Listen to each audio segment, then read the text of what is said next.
So what kind of muzzle device is going to be best for our handguns? So welcome back to the Muzzle Bro channel, everybody. And today we're talking a little bit about some handgun, threaded barrels, and muzzle devices. So today we're playing around a little bit with my custom Glock 17 Gen 3, and I am rocking a threaded barrel on this guy. Now, threaded barrels are definitely going to offer us quite a bit more modularity and options as compared to something like a standard traditional barrel. There's nothing wrong with standard barrels, really nothing at all, but it is what it is. We have a barrel and we have the muzzle. There's no muzzle device. We can't add a suppressor. We can't add a compensator. We're kind of stuck with what we got here. And again, nothing wrong with that. But for different types of shooting, missions, or events, there are definitely some benefits to having a threaded barrel and different muzzle devices. And that's kind of what we're going to discuss today.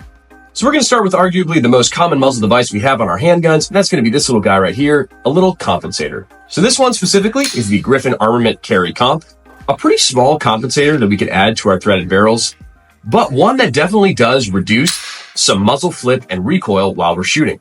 With everything in life, there are going to be some positives and there are going to be some negatives. The positive to adding a compensator to your threaded barrel handgun is, like I previously stated, that reduce in muzzle flip and recoil when we're shooting. The compensator kind of throws gases out and helps to keep that muzzle down and can really allow you to get quicker and more accurate follow-up shots because you're not fighting that muzzle flip as much. Now, the downside to adding a compensator on your pistol, there are a couple. The first and most notable downside that I want to address is going to be the reliability.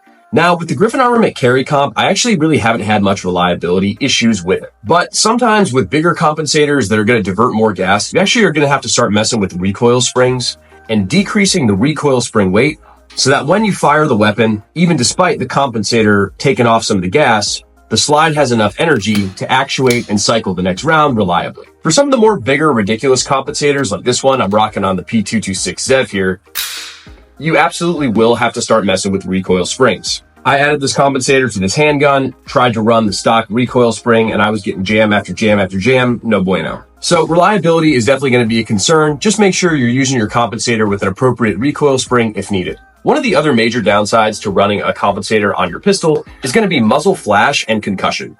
When that compensator diverts that gas to decrease that muzzle flip, it produces a decent sized fireball at the end of the handgun. Now, if you're not doing any night fighting, not really a huge deal. But if you are doing some CQB indoor fighting or shooting, that muzzle flash, as well as the kind of concussive force that gas diversion causes, can definitely be an issue, especially if you're not used to shooting with a compensator. All right, so we've decided we don't want that big concussive blast at the end of the gun. What are our other options? And probably the most basic muzzle device that we can run is something like this, a thread protector. Now, not rocket science with this one. What does this muzzle device do? It protects the threads. It's not a compensator. It's not going to reduce your muzzle flip or recoil. It's not going to add concussion or a fireball at the end. All it's doing is sitting over the threads of your threaded barrel just to make sure they don't get damaged. The thread protector can actually be beneficial if you're running something like a suppressor that's direct thread, so you can shoot your weapon unsuppressed, and if you want to suppress it, unthread the muzzle device and go ahead and thread on your suppressor. Although this thread protector isn't really going to give us any sort of advantage while shooting the handgun, it's at least wise to have something on the end of your threaded barrel so you're not damaging your threads and ruining your new barrel. All right, so we don't want to be basic and run a thread protector. What's another option? So for me, I'm usually rocking this guy. And this is actually going to be a taper mount adapter for our suppressor. So this is specifically the Griffin Armament Easy Mount Taper Lock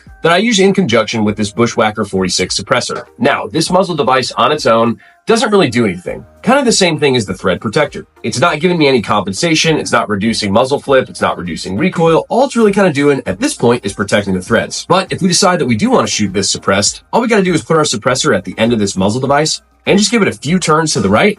And that's it. Our suppressor is locked on.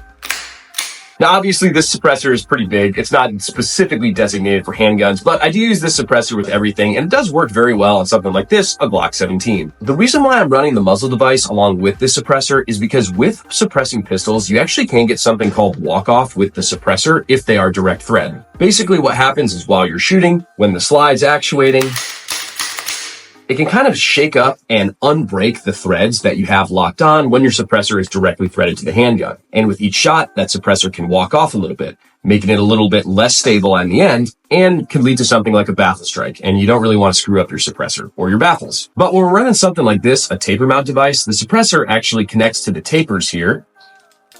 And that basically ensures that we're not going to have that walk off and baffle strikes while we're shooting the weapon system. And it's pretty easy to take this on and off. So if I didn't want to shoot suppressed, whip it off. If I want to, slop it back on pretty darn quick.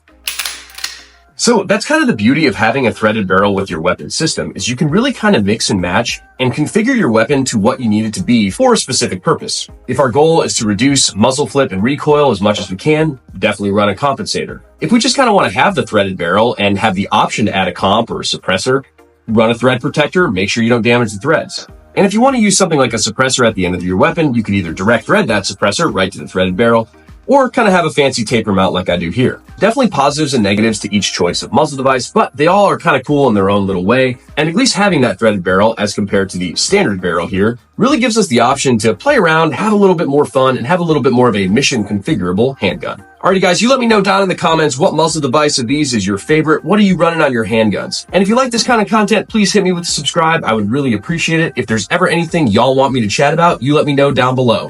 Alrighty boys, appreciate you tuning in.